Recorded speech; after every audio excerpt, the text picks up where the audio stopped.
Okay, guys. Let's do this. Let's do this. Let's do this. Oh, okay.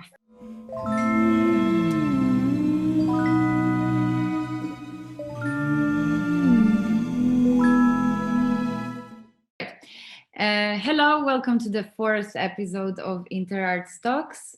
Today we're going to talk with Patrick Kohl, an award winner, Berlin-based storyteller and film director.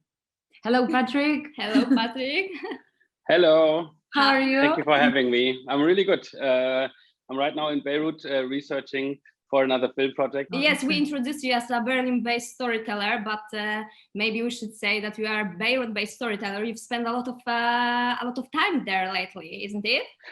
Yeah, recently I'm basically, I mean, like, this is super privileged, but I've been bounding back and forward between Berlin, Cape Town, and Beirut because usually my hometown is Berlin, but I've been filming last year another film, like short documentary in Beirut that we released, and there is still some other stuff going on. So I'm like in the research right now for another film, and also in South Africa we did some film work with the Fashion Revolution, so we filmed in Cape Town for this. Cool. Nice. And on one of the websites, we found this information about you, and I'm quoting. He specializes in cinematic portraits and capturing human life stories and cultural documentaries focused on creating impact for a better tomorrow. Sounds very impressive. Yeah, it also sounds heavy. Would you like to add something to this description? No, I don't want I really don't want to add something.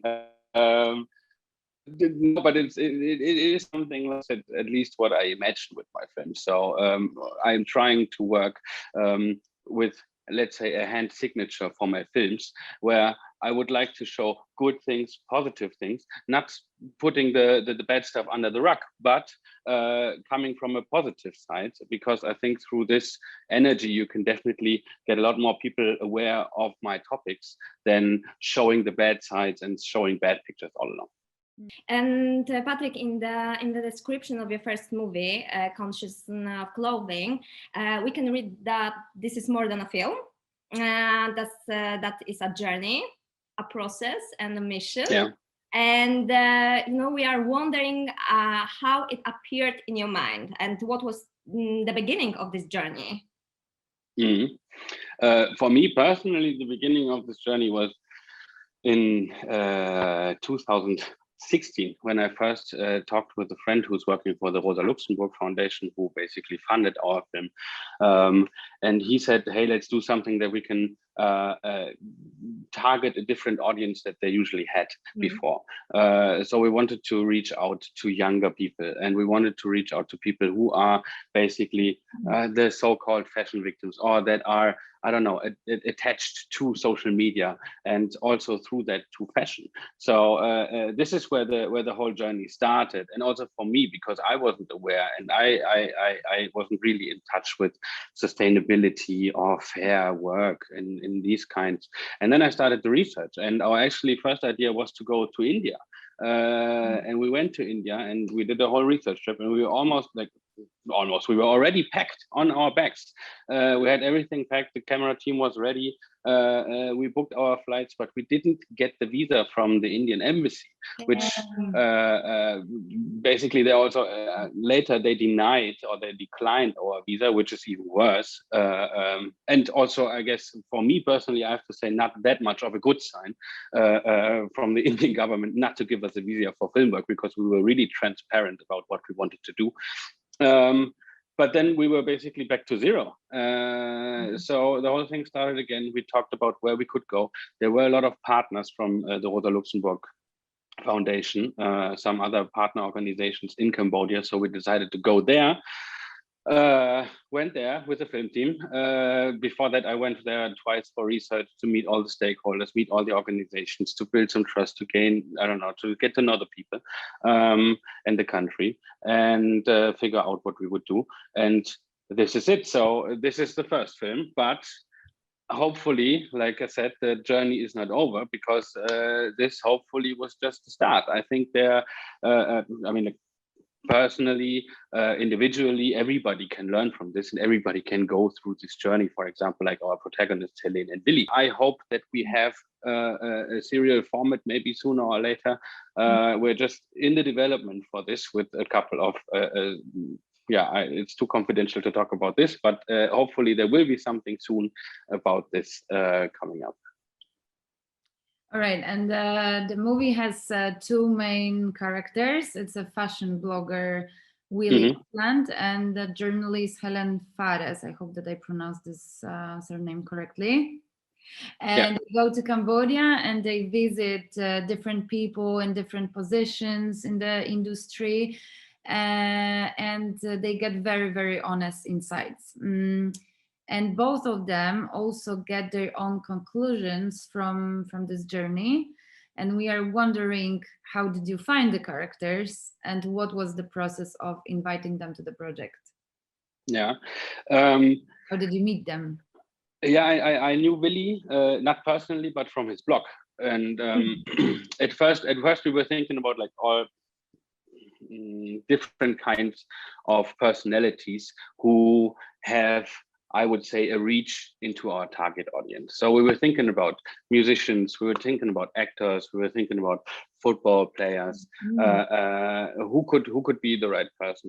We asked a couple of people, but in the end we ended up and said, okay, we're going to take influencers or social media influencers, even though it's like content creators, all kinds of different words for it out now. But we decided to go with them because we thought that this is basically a best reach to get to know a younger generation, and also trying to find two really different people coming from two different sides. I mean, Willy is a fashion blogger. He's a lot into fashion, but never really cared about where anything of his clothes come from. Helene, from the other side, is aware of a lot of things, putting a lot of important topics out there, but still coming from a hip hop background, for example, and still is not aware of everything. So also she had a process in there, but coming from a completely different page to this topic. And for us, it was really interesting as an experiment to see like if these two people are meeting people from Cambodia, from within the industry, how they would react, and also what's going to change afterwards. And Willy is a really popular fashion blogger, right? In Germany. I think Willy has worked for a lot of brands, and Willy has worked for a lot of people. He is wearing fashion. He is a fashion addict, I would say. He loves to be in this. He loves to wear 1,000 things and try 1,000 things, and he's really curious in that. And he has been on all the other platforms before, so he had developed. I mean, like he's in his early 30s now. He has developed from all the social media platforms now to Instagram, and I think he wants to jump over to YouTube soon, if I got that right. So yes, he is for the terms of Instagram, he is famous. I think he has now, I don't know, 250,000 or a little bit more followers. But combined with all the channels there, are like with all the blogs and everything, you have like almost 1 million or something. So it's a lot. And Helene, I was on Instagram, and he posts very often different outfits. And exactly. We are wondering how are the main characters now, and do you think that they changed their lifestyle after this movie, Patrick? To be honest, I am not 100% sure, because I mean, you can check online yourself, and you can see what they have done before and what they are doing now. So I think everybody can get a sense of who changed or who has changed more or less or at all. I don't know, but you can definitely talk. And that is also a good thing about our experiment, that you can basically, like, I mean, they are reachable, and that's also a different thing to, let's say, a football player or a musician or like a star actor. You basically cannot reach them and you cannot talk to them. And in this case, if you are curious, like why people changed or why not, or what have they actually changed, you can actually write them, and they're probably going to answer you. And this was also a good part about this, that you can that they're tangible in a way, and I think that makes them authentic. This is why they are loved by a lot of people, and this is why they serve as role models. So I think everybody who's interested, just check it, and if you think that's something that you're curious about, just ask them. Yes, I'm very curious if they were criticized by people, because like as I told you, I went to his to Willy's Instagram, and I checked that he was posting again like new outfits sponsored by Nike and different brands like this. So I was just wondering if he met any kind of critics. Yeah.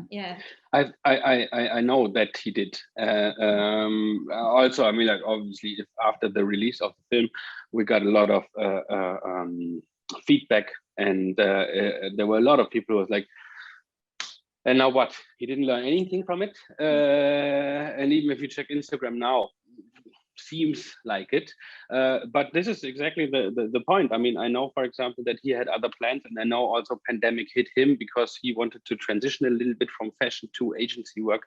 But you can ask him. This is again, like, this is like, it is his responsibility. I in my hopes, obviously, there it was like, we can open a door there and maybe give a slight push, but everybody has to go through it themselves. And exactly, this is what I want. Everyone has his own its own journey, so it's like it's so easy to like judge. To judge. And if it takes longer, it takes longer. I mean, like, this is also one thing. Like, you cannot, like, from a guy like Willy, I would not. Of course, I got to know him better during the filming and with the whole work around the film. It is not even that easy to change from one day to another, from 100% fashion, no caring about anything, to 100% sustainable and fair. Even if you want to, there are certain steps that needs to be made to be adjusted, because this is also still his job. But yes, again, he is responsible for what he's doing now, and he knows he can, and he is aware. Yes, and right in the end, it's do that. Yes. This is very interesting. What was your perspective of their journey during the shootings? Like, well, your observations? I think both learned a lot. It was interesting to see for me. This is what I'm always telling, because I had the 2 times before of research to meeting all the protagonists that we have met there, and also from the other research trip in India and from a couple of other jobs before. I've been to Iraq, I've been to Nepal, I've been to Afghanistan. There were some things that I've seen before, and for example, in the research in Cambodia, there were times when you met people and you did research, you were like, I just wanted to cry.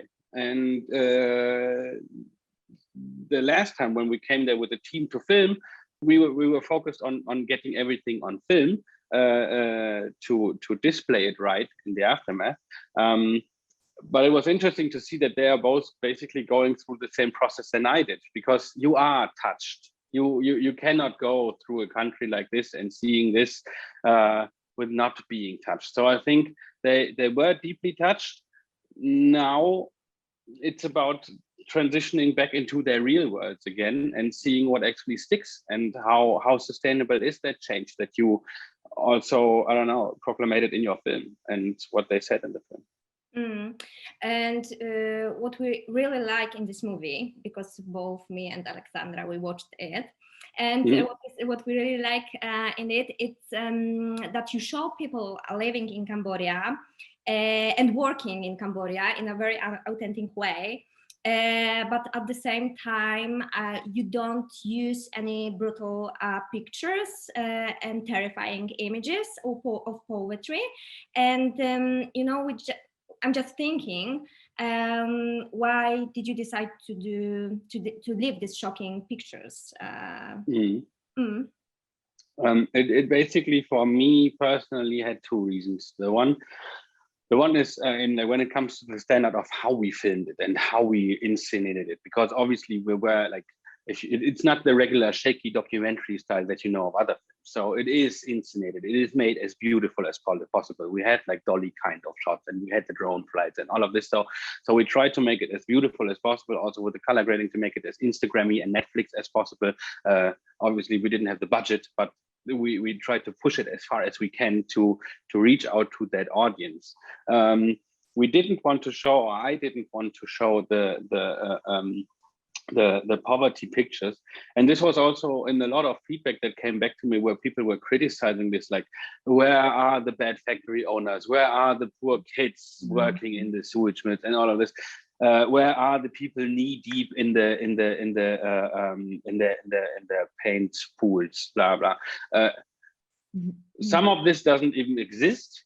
And the other stuff that does exist, you cannot go into the factories. We're really transparent and really open with our approach about what to do, because also we have to save our the people that film with us. I don't want to get them to get in trouble later. So I have a responsibility for them as well. This is one really important thing that a lot of people usually totally forget, that you like, why don't you just investigatively go into a factory or break into it and film it, and then what then? Then people are out of job. I don't know, like there have been factories that things like this happen, and then you have 10,000 people without a job because, I don't know, Nike pulls out, Nike, H&M, whoever, all of them are there.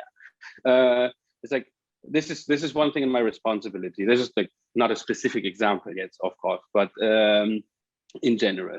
The other thing is, it's when it comes to poverty, you have already, I don't know, you have probably 50 films out there that show a lot of poverty. So it is like, my personal belief is not that you are getting the people through showing them what is going wrong in the world and how much shit is going on, and showing that through smashing brutal pictures in their face. My approach is to show the beauty of the people and the pride of the people and the beauty of the country, culture, and make people interested and make people aware and make people like emotionally attached to this topic and to the people. And I think this is why I focus much more on like showing the beauty and also showing the good sides, and or showing the good there are some good people and there are some good projects going on. So that is possible. On a bigger scale, yes, we need something else. But this is, I think, not the, I think the film can't do it all. This is also the truth. Yeah, we really like this, that you show also solutions, that because in Norway in 2015 it was like a mini series. It was a mini series, I think, directed by very young director, Norwegian director, and he sent also like very, very, very popular fashion bloggers to Cambodia, and they were earning a lot of money on their work.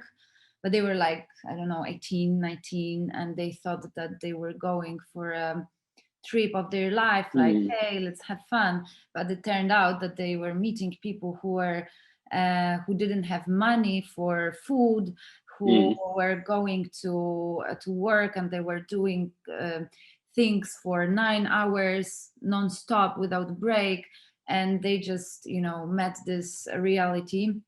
So it was like very brutal picture, but it's also necessary, in my opinion, to show the truth.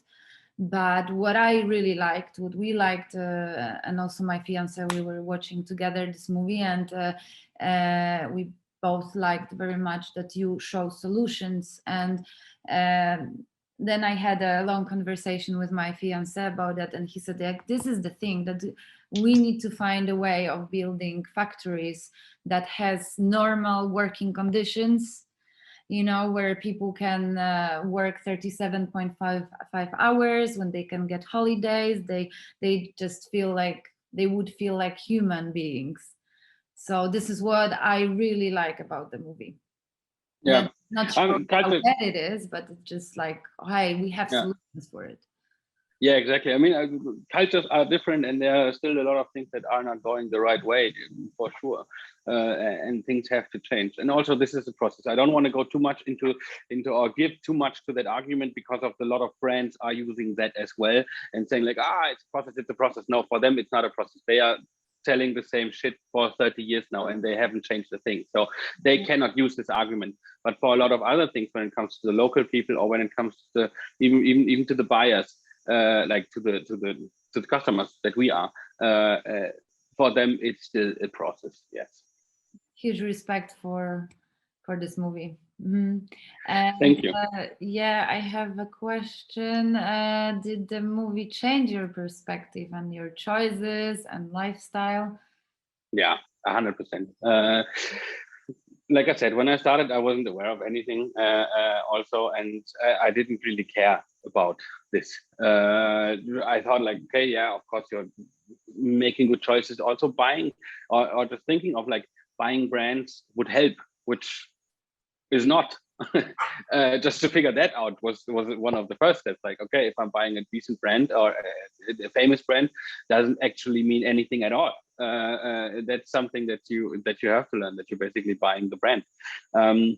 But yeah, I changed completely. I mean, like I think one of the most important learnings for me was basically to find out that that moment when I want to buy something or that when I want to get something, and this is with a lot of things in life. Just wait a day or two and just like rest a moment and breathe, because I think we're chasing in our everyday life, we're chasing so many things, and then it's not only about the buying clothing, it's about a lot of things. We're chasing so many stuff, and we're always running. When do we ever stop and hold our breath for a moment and just like rest and just like see what we have around us and what's already there? And it's like I think this is one of the best learnings I had in terms of like how do I perceive my world and how do I go on with consumption, and to have a little bit less can also make you a lot happier. So I think this is one of the learnings.